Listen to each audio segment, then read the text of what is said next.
Hi, I'm Marina, and I work for the San Diego River Park Foundation. The San Diego River Park Foundation is an environmental organization that works to create a better future for our San Diego River. And we do this in a whole bunch of different ways. We do it by picking up trash, restoring habitat, testing water quality, and much, much more. In today's activity, we're going to take a little adventure in your neighborhood and see what types of pollution we can find. And we'll see if your neighborhood is clean or if it's dirty. And if it's dirty, we'll brainstorm ways that you can be part of the solution. But before we embark on our adventure, we're going to learn a little bit about different types of pollution, where they come from, and how they can make it into our rivers and into our oceans. Let's get started.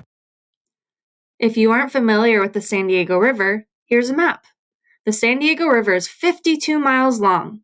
It starts up in the mountains near Julian and heads west through Lakeside, Santee, and Mission Valley before emptying out into the ocean right next to Ocean Beach.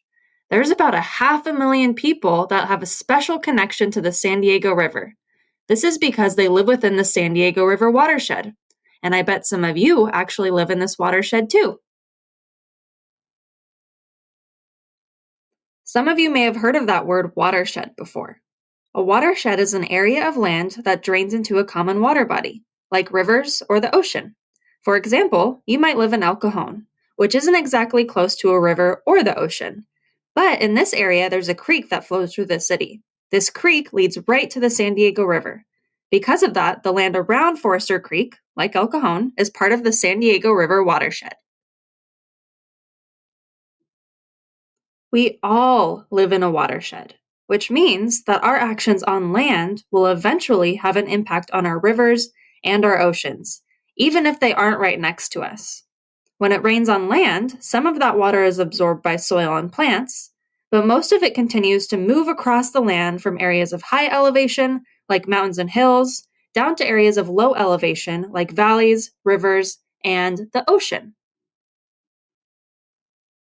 Rainwater eventually makes its way into our rivers and our oceans by moving through our storm drain system. Storm drains were built to prevent flooding by carrying rainwater off of our streets and into our rivers and oceans. Sadly, our storm drains carry a lot more than water. They also carry pollution directly into our rivers and oceans because they're not cleaned or filtered. This is how our actions on land can begin to impact our waterways. Have you heard of pollution before? It's when materials end up in our environment that cause harm to plants, animals, or humans. There's a few types of pollution that are most common: litter, dog poop, fertilizers and pesticides from people's gardens, and motor oil from leaky cars. These types of pollution start out on land, but end up in our waterways after it rains, which can cause harm to the plants and animals living in our environment.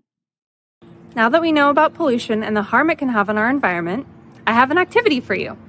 You can be a pollution detective by patrolling your neighborhood in search of pollution.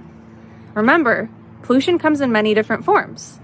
The most common type of pollution is trash, so you might find more of that, but there are other types. You might come across things like dog poop, motor oil, or even soapy water running off of your neighbor's driveway if they wash their car.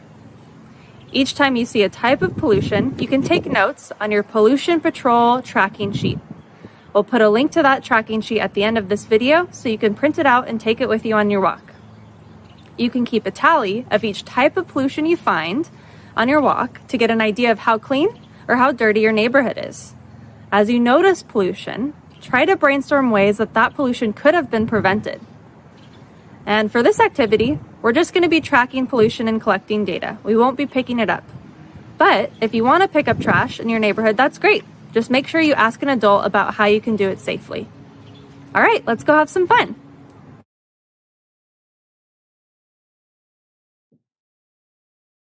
In my neighborhood, I found 3 plastic food wrappers, 1 plastic lid, 3 pieces of plastic, 1 plastic bottle cap, 1 cardboard box, 10 pieces of paper, 1 battery, 4 cigarette butts, 1 pile of dog poop, and some duct tape, styrofoam, and a plastic glove. What do you think you'll find on your patrol? At the end of your walk, you can take a moment to reflect on what you found. Think through questions like, what were some of the most common types of pollution you found? where did this pollution come from? Did you find anything that surprised you? And finally, what are some things that you and your neighbors can do differently to make sure that these types of pollution don't get to your neighborhood in the first place? Try to come up with a few solutions that you can share with your friends, your family, and your neighbors to keep your neighborhood, our river, and our oceans clean. Have fun!